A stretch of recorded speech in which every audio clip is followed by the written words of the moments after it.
Number تین حضور نبی پاک صلی اللہ علیہ وسلم جب دنیا سے رخصت ہوئے ہیں تو اپنا کسی کو وارث بھی تو بنا کے گئے ہیں نا جی.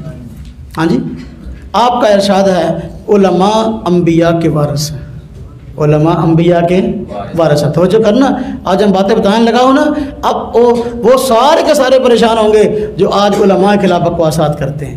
آپ نے فرمایا علماء انبیاء کے وارث ہیں. ہاں جی, اب جو آدمی جتنا زیادہ علوم نبوت کو حاصل کرے گا, وہ جتنا بڑا عالم ہوگا, اتنا نبی پاک صلی اللہ علیہ وسلم کا وارث ہے. اب علماء انبیاء کے وارث ہیں. آج کسی مسئلے کے اندر اختلاف ہو گیا, یہ معاملہ سنت ہے کہ نہیں, اور یہ عقیدہ ٹھیک ہے کہ نہیں. اب حضور نبی پاک صلی اللہ علیہ وسلم کی ذات اقدس خود فیصلہ فرماتی تھی. اب آپ کے بعد کون فیصلہ فرمائے گا؟ آپ کے ورثاء.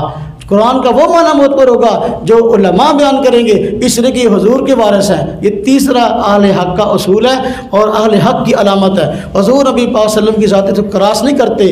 آپ خود اپنا وارث علماء کرام کو بنا کر گئے ہیں. علماء انبیاء کے وارث ہیں, تو لہذا ان کی جو تشریح ہوگی وہ معتبر ہوگی, باقی کے معتبر نہیں.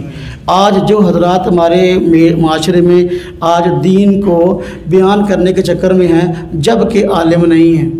کوئی ڈاکٹر ہے, کوئی پروفیسر ہے, کوئی جو ہے انجینئر ہے, کوئی کچھ ہے, ہمیں اس سے غرض نہیں ہے.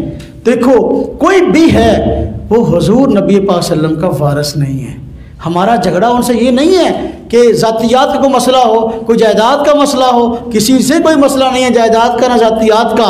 ہمارا جو اختلاف ہے وہ اصل یہ ہے, ہم چاہتے ہیں جس آدمی نے قرآن و سنت کی بات کرنی ہے تو وہ عالم بن جائے. قرآن و سنت کی بات کرے گا, عالم بن جائے گا, تو اس فیلڈ میں اب بات کر سکتا ہے. تو ہمارا جو مسئلہ ہے ذاتیات کا نہیں ہے. ہم کہتے ہیں کوئی آدمی دین کا ترجمان بننا چاہتا ہے تو وہ عالم بنے, لیکن کسی بھی شعبے کا ترجمان بنتا ہے تو پہلے اس فن میں آ کر زندگی گزارنی پڑتی ہے. کوئی آدمی لا اور قانون پہ اگر بات کرنا چاہتا ہے تو پہلے لا پڑھ کے آئے گا نا. اگر وہ کلینک کھولنا چاہتا ہے, اسپتال کھولنا چاہتا ہے, میڈیکل پڑھ کے آئے گا نا. اگر کوئی اور انجینئر کے معاملات ہیں وہ اس میں دخل دینا چاہتا ہے تو پہلے پڑھ کے آئے گا نا اس فن کی چیزیں. ہمارا یہ معاملہ, ہم کہتے ہیں جو آدمی علم دین کا ترجمان بننا چاہتا ہے پہلے عالم بن کے آئے. اصل مسئلہ یہ ہے, وہ بعض لوگ کہتے ہیں او جی ہم سے جلتے ہیں, ہمارے اتنے سبسکرائبر, ہمیں سبسکرائبر سے کوئی غرض نہیں ہے. جتنے فلمی اداکار, گانے والے, ناچنے والے اور گند کو پھیلانے والے, ان کے سبسکرائبر بہت زیادہ ہیں. کنجروں کے بہت زیادہ ہوتے ہیں, ہمیں اس سے کوئی غرض نہیں ہے.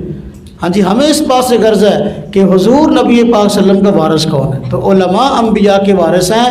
جو آدمی علماء کی تشریح پر اعتبار کرتا ہے سمجھو اہل حق ہے, جو علماء کی تشریح کو نہیں لیتا وہ اہل حق نہیں. کتنی علامتیں ہوئی اہل حق کی؟ 3. چوتھی علامت نمبر 4, حضور نبی پاک صلی اللہ علیہ وسلم اپنی امت کو بیار و مددگار نہیں چھوڑ کے گئے. یہ ہمارا قصور ہے کہ ہم نے آج تک اس چیز کو پڑھا نہیں ہے, سیکھا نہیں ہے. نبی پاک صلی اللہ علیہ وسلم کا فرمان ہے میری امت 73 فرقوں میں بٹ جائے گی. بنی اسرائیل 72 فرقوں میں بٹ گئے تھے, اور میری امت 73 فرقوں میں بٹ جائے گی.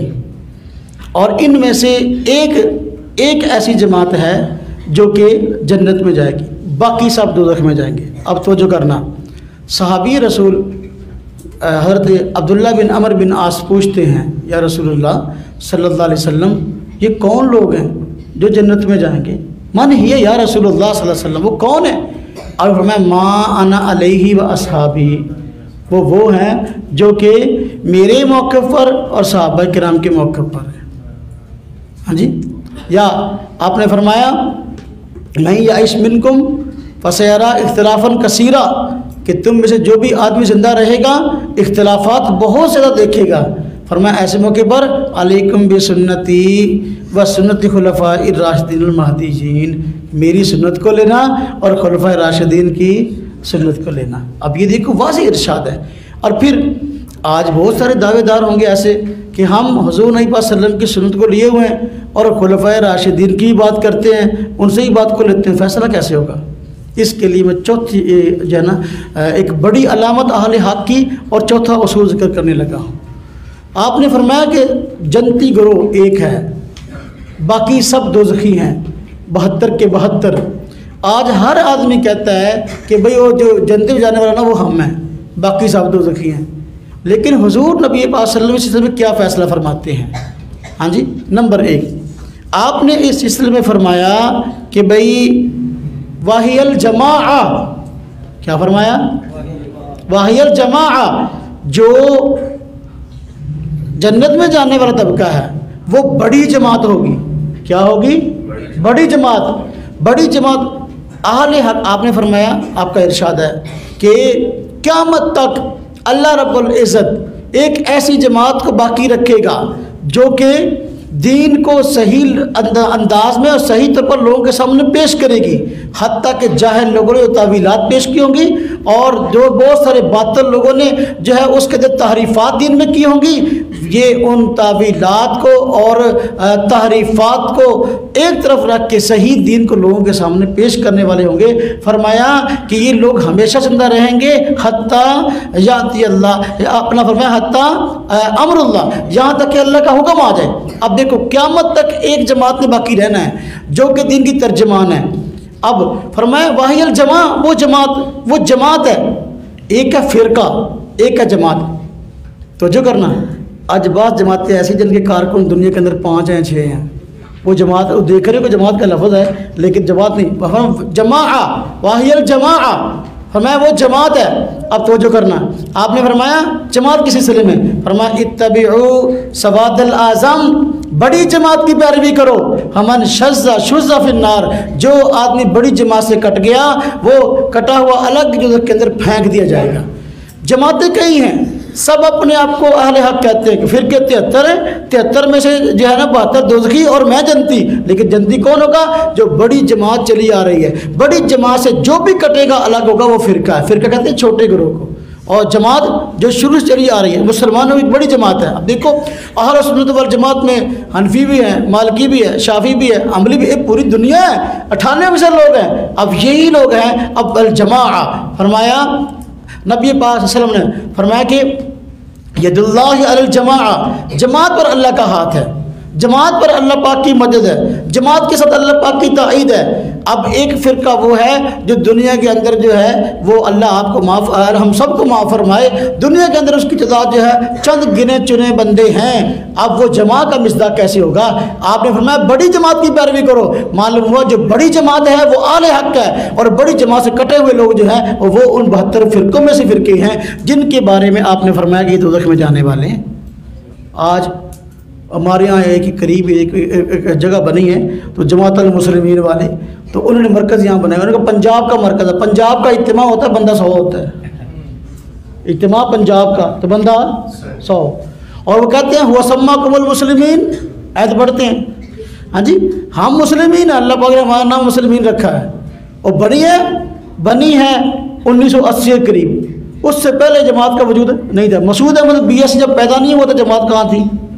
اب ایک اور مسلمین نکلی کراچی سے، اپنا کیپٹن مسعود الدین عثمانی کی، ہاں جی انہوں نے وہ مسلمین پہلے تو صرف اپنی جماعت کا نام حزب اللہ رکھا، اللہ کی جماعت، وہ پھر آپس میں لڑ پڑے، دونوں بھائی تھے، اپنا کیپٹن مسعود الدین عثمانی اور اس کا ایک دوسرا بھائی تھا، آپس میں لڑ پڑے، انہوں نے اس کو جماعت سے نکال دیا، اس پہ قبضہ کر لیا، اس نے اپنی مسلمین الگ بنا لی، پھر یہ دونوں آپس میں لڑ پڑے، اپنا اس کے بعد پھر 2 گروہوں میں بٹ گئے، انہوں نے کہا امام مہدی نہیں آئیں گے، ایک اور گروہ اٹھا، اس نے کہا حضرت عیسیٰ بھی نہیں آئیں گے، مولوی ہادی ان سے الگ ہوا، وہی مسلمین ہے، پھر ایک اور ڈاکٹر بشیر احمد ہے، اس نے جماعت نکالی مسلمین، تو ان سے ایک اور الگ ہوا، کراچی میں امیر بیٹھا، تو اس کا ایک رسالہ میرے پاس پہنچا، میں نے کہا بطور ہنسی مذاق کے، میں نے کہا ماشاءاللہ آپ جماعت کے کتنے افراد ہیں؟ کہتا جی الحمدللہ 7 ہیں پورے ملک میں۔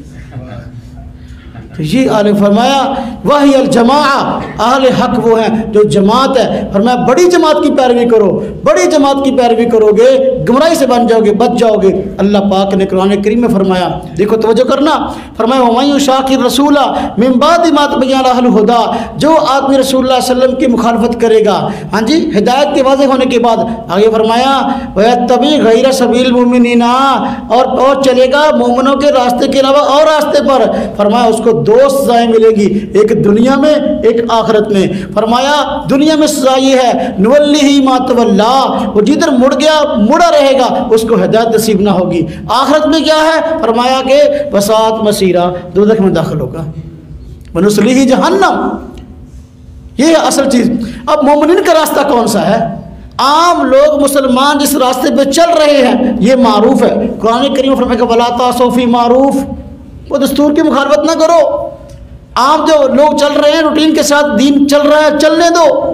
ہر آدمی اٹھتا ہے اور اپنی نئی اور پارٹی جماعت بنا لیتا ہے اور باقی سب کو دوزخی اور کافر کہہ کے جو ہے نا فارغ ہو جاتا ہے۔ ایسے لوگ جو کہ اہل حق سے کٹ کٹ کے الگ ہو رہے ہیں، ان کی معاشرے کے اندر کوئی حیثیت نہیں ہے اور ان کی دین میں کوئی حیثیت نہیں ہے۔ آج جو سابقے ہوتے ہیں ان کو بڑی جو ہے نا وہ شہرت دیتے ہیں بعض لوگ، سابقے، یہ سابقہ فلانا ہے، سابقہ فلانا ہے۔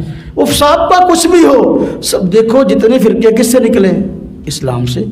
آپ نے فرمایا 73 فرقے ہوں گے اور جنت میں جانے والا ایک ہے، تو 72 کس سے نکلیں گے؟